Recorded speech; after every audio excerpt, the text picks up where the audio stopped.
¿Qué tal? Mi nombre es Janet Zambrano y en compañía de mis compañeros Javier Torres y Jesús Valdés les hablaremos sobre las sucesiones. Bienvenidos y esperemos que disfruten este video. Primero entendamos que la rama del derecho, que se llama derecho hereditario, sucesorio o simplemente sucesiones, regula las consecuencias que se producen con la muerte, entre otras, tales como la designación de herederos, la transmisión de patrimonio y la manera en que ésta puede hacerse.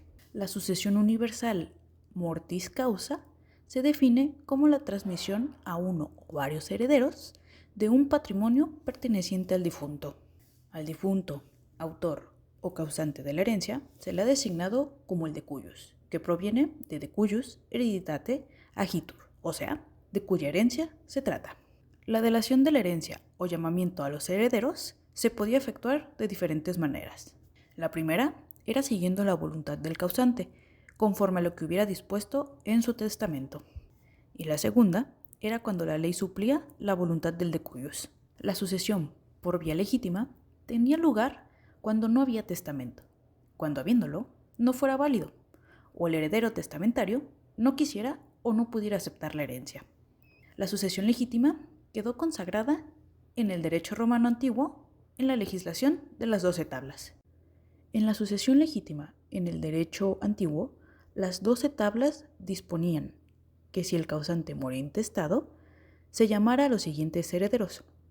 Primero, a los herederos sui, que eran los hijos o los descendientes. Después, a la mujer del difunto. Y por último, a la nuera, que en ese momento pasaba a ser una hija más del difunto o del decujus. La sucesión legítima en el derecho honorario, la cual era ordenada por el pretor, llamaban a los siguientes herederos. En primer lugar, a los libri, que eran los descendientes del difunto. Después, se llamaban a los legitimi, que eran los sagnados del segundo orden de las 12 tablas. En tercer lugar, a los cognados. Y por último, se llamaba al cónyuge superviviente.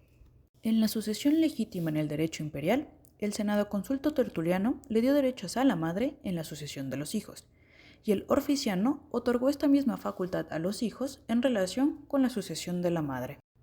Dentro de la sucesión legítima en el derecho justiniano, se establecieron 4 órdenes de herederos. En primer lugar, tenemos a los descendientes del decujus. En segundo lugar, tenemos al padre, a la madre, a los demás ascendentes y a los hermanos carnales del decujus. En tercer lugar, sucederían los medios hermanos y por último, los demás colaterales. La sucesión testamentaria es también conocida como la sucesión que sigue la voluntad del causante de acuerdo con lo que hubiera dispuesto en su testamento. El heredero testamentario no solo sucedía al decujus en sus derechos, sino que de igual modo lo sucedía también en sus relaciones sociales y religiosas. Por esto es que la sucesión testamentaria prevaleció y sigue prevaleciendo sobre la sucesión legítima.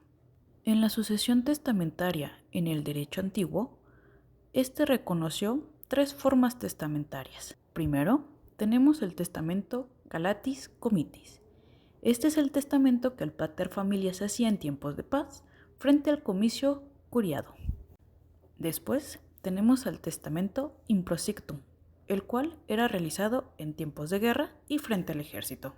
Y por último, tenemos el testamento per est et libram.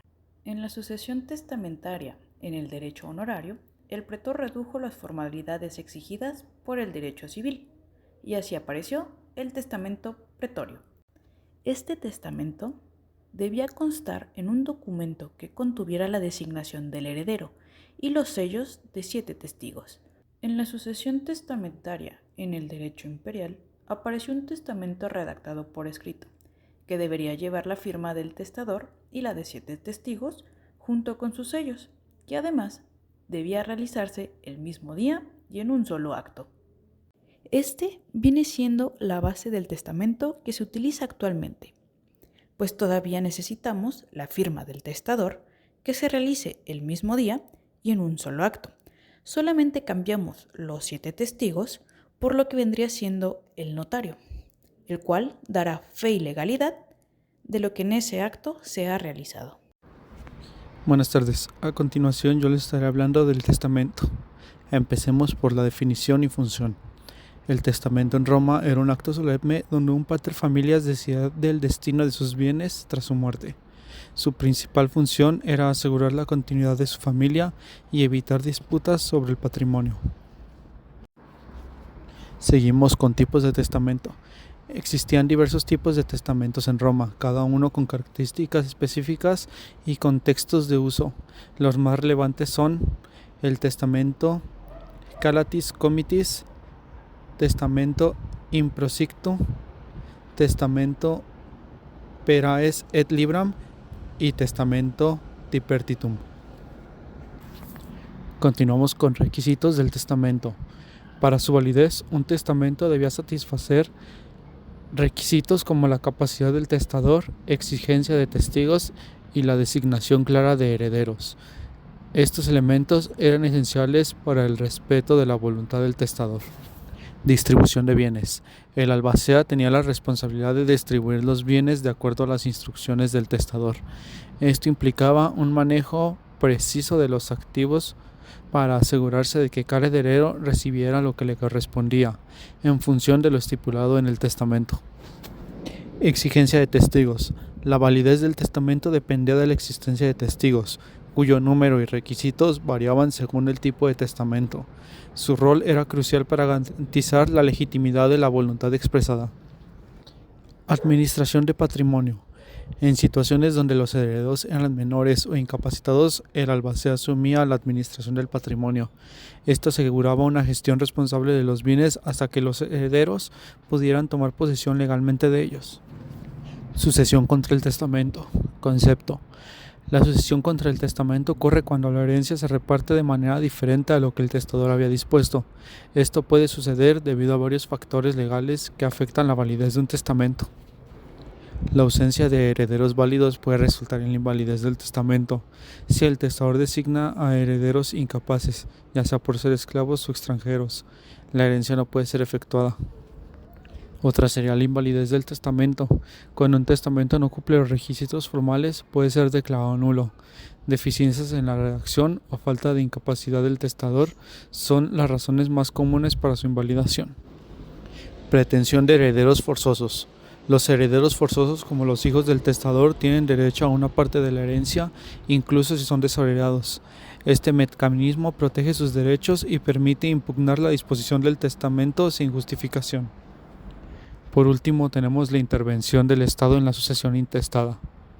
Cuando no hay testamento válido, la herencia se destina a los parientes más cercanos o al Estado. El fisco se reserva el derecho a heredar, en ausencia de herederos designados, asegurando la administración de la herencia. Continuando con los temas del capítulo 7, denominados sucesiones, pasemos ahora al tema adquisición de la herencia. La adquisición de la herencia en el derecho romano se refiere al momento en que los herederos se hacen titulares del patrimonio del difunto, es decir, el de cuyos. Sin embargo, la forma en que se producía esta adquisición variaba según la clase de heredero. Los tipos de herederos que existían eran los herederos necesarios, es decir, los heredes necessari, los herederos suyos y necesarios, o heredes sui et necessari, y los herederos extraños o voluntarios, es decir, heredes extranei o voluntari. Para cada uno de los herederos, el trámite para adquirir la herencia era distinto.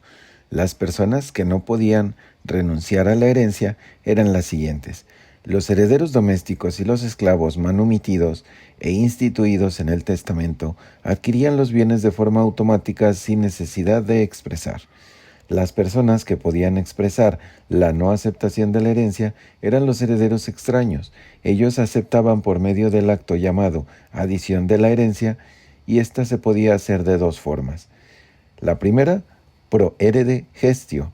El heredero aceptaba la herencia en el momento que pagaba las deudas y usando los bienes heredados. La segunda era el cretio.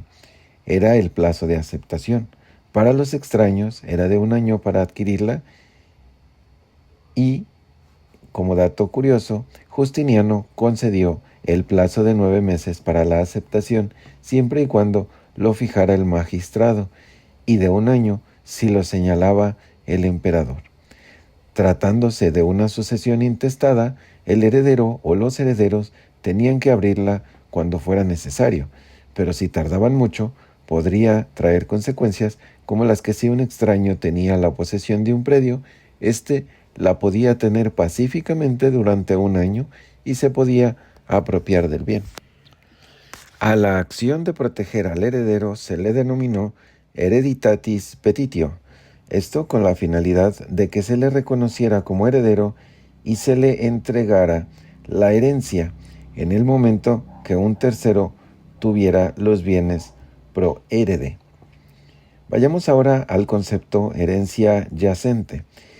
Es la herencia que no ha sido aceptada por el heredero de acuerdo al espacio de tiempo desde el momento que falleció el autor de la herencia y hasta la aceptación del heredero. Existían 2 supuestos para la adjudicación de las cargas de esta herencia. El primero, el heredero, al tomar posesión de los bienes y obligaciones, se hacía responsable de todas las obligaciones. Y la personalidad del difunto continuaba hasta que los herederos realizaban la adición y recogían los bienes. En la época de Justiniano, la herencia yacente fue reconocida como una persona jurídica. La herencia vacante. Como su nombre lo dice, esta herencia no tenía herederos, por lo cual los bienes pasaban a manos del Estado. Los legados. El legado es una herencia específica que deja el titular de la herencia. Justiniano lo definió como una especie de donación dejada por el difunto. Existen varios tipos de legados. Iniciamos por el legado per damnationem. El testador dejaba una carga al heredero para que realizara una prestación a favor del legatario, utilizando la fórmula que mi heredero esté obligado a dar. Este legado creaba un derecho de crédito para el legatario y una obligación para el heredero. Existía también el legado sin endimodo, en la que el testador ordenaba a su heredero que permitiera al legatario tomar posesión de un objeto determinado que pertenecía al testador o al propio heredero, utilizando la fórmula que mi heredero quede obligado a permitir. Este legado se aplicaba a cosas específicas y corporales. También tenemos el legado per praeceptionem. Se permitía al legatario apoderarse con preferencia antes de la partición de cualquier bien que estuviera dentro de la masa hereditaria, utilizando la fórmula Lucius Titius o tome con preferencia. Existe también la forma legado per vindicationem. El testado decía do lego capito comitio subi eveto, es decir, doy, lego, coja él, tome y tenga para sí. La finalidad es de transferir al legatario la propiedad quiritaria del objeto, es decir, lo convertía en el titular del derecho real, por ejemplo, una servidumbre o el usufructo. El testador tenía que ser el dueño del bien y al momento de testarlo y posterior a su muerte, y si eran cosas que se apreciaban con el peso, en el momento de que era dueño y fallecía, también entraban en esta clase de legado. La adquisición del legado tenía 2 momentos. El primero, dies cedens. Este momento era en el que el derecho al legado nacía para el legatario y se fijaba en su persona, generalmente al momento de la muerte del testador, a menos que la herencia estuviera condicionada. El otro momento, llamado dies veniens, que era el día en que el derecho del legatario se hacía exigible y podía demandar al heredero el cumplimiento, que generalmente coincidía con la aceptación de la herencia por parte del heredero. Existían restricciones a los legados. La primera, llamada Ley Furia Testamentaria, en la que ningún legado podía exceder de los 1000 haces. La Ley Boconia se prohibió que el legatario recibiera una cantidad mayor a la que el heredero o herederos recibieran en su totalidad, y la ley Falcidia, en la que nadie podía disponer por el legado de más de 3/4 partes de sus bienes, debiendo reservar una cuarta parte para el heredero. Por último, los fideicomisos. El fideicomiso o fideicomisum era la petición que hacía el testador a sus herederos para que cumplieran con ciertas disposiciones en beneficio de otra persona. En el derecho republicano creaba un deber moral. En el derecho imperial deviene una obligación jurídica. Y hasta aquí hemos terminado con los temas del capítulo número 7 denominado Sucesiones. Espero que la información que hemos compartido con ustedes sea de utilidad y pueda seguir generando mayor inquietud para explorar el mundo del derecho romano.